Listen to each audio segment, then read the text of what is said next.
నమస్తే, welcome to special discussion. నేను మీ మధు. పహల్గామ్ ఉగ్రదాడి తర్వాత ఎప్పుడెప్పుడా పాకిస్తాన్ వాళ్ళ మీద ఆ ఉగ్రవాదుల మీద పగ తీర్చుకోవాలని భారత్ మొత్తం ఎదురు చూస్తున్న వేళ ఆపరేషన్ సింధూర్ పేరుతోని అర్ధరాత్రి ఇటు అది జమ్మూ కాశ్మీర్ ఆక్రమిత భాగాల్లో 5 చోట్ల, అలాగే పాకిస్తాన్లో 4 చోట్ల ఆపరేషన్ సింధూర్ పేరు మీద మన భారత ఆర్మీ దాడి చేసి దగ్గర 100 మంది వరకు ఉగ్రవాదుల్ని హతమార్చినటువంటి పరిస్థితి మనం చూసినాం ఆపరేషన్ సింధూర్ పేరు మీద. సో దీనికి సంబంధించి మన దీనికి సంబంధించిన ఇటు గవర్నర్ కావచ్చు, తర్వాత వీళ్ళు హోంశాఖ మంత్రి కావచ్చు, వీళ్ళంతా ఒకసారి మన భారత అధికారులు మాట్లాడిర్రు. వాళ్ళు ఏం మాట్లాడిరు అనేది ఫస్ట్ ఒకసారి చూద్దాం. 2025 Pakistani and Pakistan trained terrorists belonging to the Lashkar-e-Taiba carried out a savage attack on Indian tourists at Pahalgam in Jammu and Kashmir in India. They murdered 26 people, including one national of Nepal, causing the largest number of civilian casualties in a terrorist attack in India since the 26 November 2008 attacks in Mumbai. The attack in Pahalgam was marked by extreme barbarity, with the victims mostly killed with headshots from close range and in front of their families. Family members were deliberately traumatized through the manner of the killing, accompanied by the exhortation that they should take back the message. The attack was clearly driven by the objective of undermining the normalcy returning to Jammu and Kashmir. In particular, it was designed to impact the mainstay of the economy, tourism, with a record 23 million tourists visiting the valley. मैं colonel Sophia Qureshi और मेरे साथ wing commander Vyomika Singh आज आपको 6 से 7 मई 2025 की रात 1:05 से 1:30 बजे के बीच भारतीय सशस्त्र बलों द्वारा अंजाम दिए गए ऑपरेशन सिंदूर के बारे में जानकारी देंगे। ऑपरेशन सिंदूर 22 अप्रैल को पहलगाम में हुए विभत्स आतंकवादी हमले के शिकार मासूम नागरिकों व उनके परिवारों को न्याय देने के लिए लॉन्च किया गया था। इस कार्रवाई में 9 टेररिस्ट कैंप्स को टारगेट किया गया और पूरी तरह से Over the last 3 decades, Pakistan has systematically built terror infrastructure.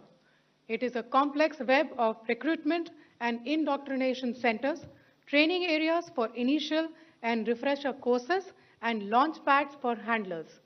These camps are located both in Pakistan as well as Pakistan occupied Jammu and Kashmir areas.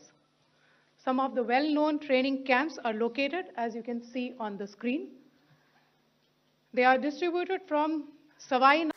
Bharat ने अपनी सरजमी पर हुए हमले का जवाब देने के लिए अपने राइट टू रेस्पॉन्ड का इस्तेमाल किया है और हमारी यह कार्रवाई बेहद सोच समझकर सधे हुए तरीके से की गई है।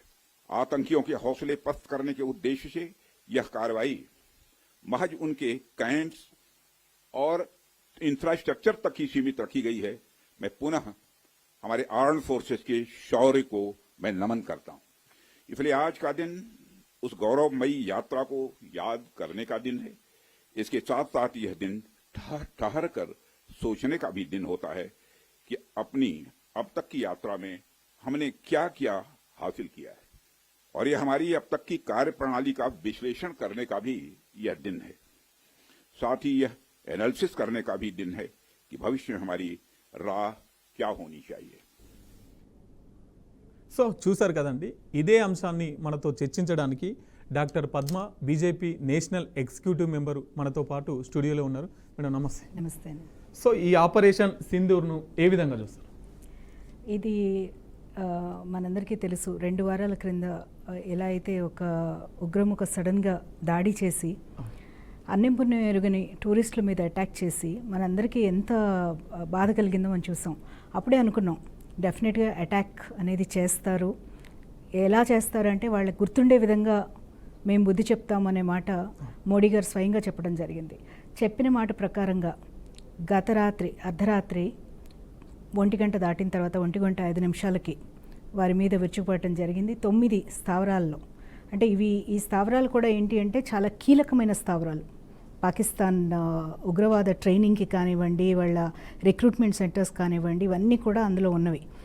ఈ దాడుల్లో దాదాపు 3 డిఫరెంట్ ఉగ్రవాద సంస్థల్ని ఆల్మోస్ట్ కంప్లీట్గా నిర్మూలించారు. జైషే మహమ్మద్ కానివ్వండి, లష్కర్ తోయిబా కానివ్వండి, ఇంకోటి హిజాబుల్ ముజాహిద్దీన్ అనే సంస్థ.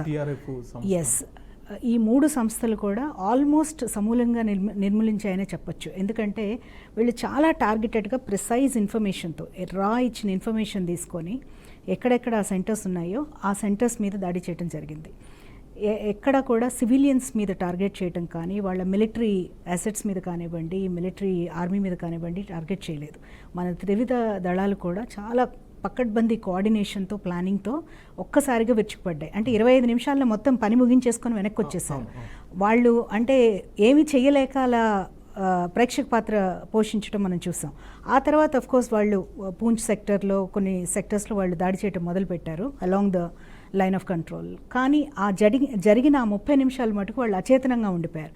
ఎందుకంటే ఎవరు ఊహించలేదు. ఫస్ట్ టైం అనుకుంటాను అసలు పాకిస్తాన్ భూభాగంలోకి చొచ్చుకుపోయి 100 కిలోమీటర్ల లోపలికి వెళ్ళి మరీ స్ట్రాటజిక్ పెద్ద సాహసం చేసినట్టే. మనం ఇప్పటికే వాళ్ళు దాడి చేసి ఎప్పుడెప్పుడు వస్తారని అంటే వాళ్ళు ఎదురు చూస్తూ ఉండుంటారు ఒక ప్లాన్ ప్రకారంగా. కానీ మనోళ్ళు 100 కిలోమీటర్ల లోపలికి వెళ్ళి మరి అది చాలా జాగ్రత్తగా, నేను ముందు చెప్పినట్టుగా ఈ 3 త్రివిధ దళాలు వాళ్ళ coordination, at the same time వాళ్ళకి దొరికిన టెక్నికల్ ఇన్ఫర్మేషన్, ఇచ్చిన ఇన్ఫర్మేషన్ కానివ్వండి, మన డిఫెన్స్ ఇంటెలిజెన్స్ వారి రిపోర్ట్స్ కానివ్వండి, వీటన్నిటి ఆధారంగా వాళ్ళు పర్ఫెక్ట్గా ఎక్కడ అటాక్ చేయాలి, ప్రిసైజ్గా ఏ లాటిట్యూడ్ లాంగిట్యూడ్లో చేయాలి, చాలా ప్లాన్డ్గా చేసిన అటాక్స్ ఇవి. అందుకని this is one of the biggest success మన ఇండియన్ డిఫెన్స్ ఆర్మీ చరిత్రలో, one of the biggest success అనే చెప్పుకోవాలి ఇది. అంతేకాకుండా ఈ విజయానికి కారణమైన త్రివిధ దళాలకి మన అందరం కూడా కృతజ్ఞతలు తెలుపుకోవాలి. అలాగే వారికి ఫ్రీ హ్యాండ్ ఇచ్చిన రాష్ట్రపతి గారికి, ప్రధానమంత్రి గారికి, డిఫెన్స్ మినిస్టర్ రాజ్నాథ్ సింగ్ గారికి, అలాగే హోంశాఖ మంత్రి అమిత్ షా గారికి, వీరందరికీ కూడా కృతజ్ఞతలు. అన్నిటికి మించి దేశ ప్రజలు ఆర్మీ వెంట, ప్రభుత్వం వెంట ఉన్నారు. ప్రతిపక్షాలు అన్ని రకాల ప్రతిపక్షాల వాళ్ళు కూడా సపోర్ట్ చేశారు దేశ ప్రధానికి ఈ విషయంలో అండగా. సో దేశమంతా ఒక్కతాటి మీద ఉంది. అందరం కూడా నమ్మకం ఉండింది ప్రధానమంత్రి రిటాలియేట్ చేస్తారు, చున్కే గుస్కే మారేంగే అని ఏదైతే వాళ్ళు అన్నారో అది వాళ్ళు they will stick to their word అనే నమ్మకం ప్రతి ఒక్కళ్ళకి ఉంది. అఫ్కోర్స్ రిటాలియేట్ చేయాలి, వాళ్ళకి దెబ్బ తీయాలి అనే ప్రతీకార జ్వాల ప్రతి భారతీయుడి గుండెల్లో ఉంది. సో దానికి తగ్గట్టుగానే వాళ్ళందరి గుండెలు చల్లబడేలాగా ఇవాళ ఇవి జరిగాయని నేను భావిస్తున్నాను.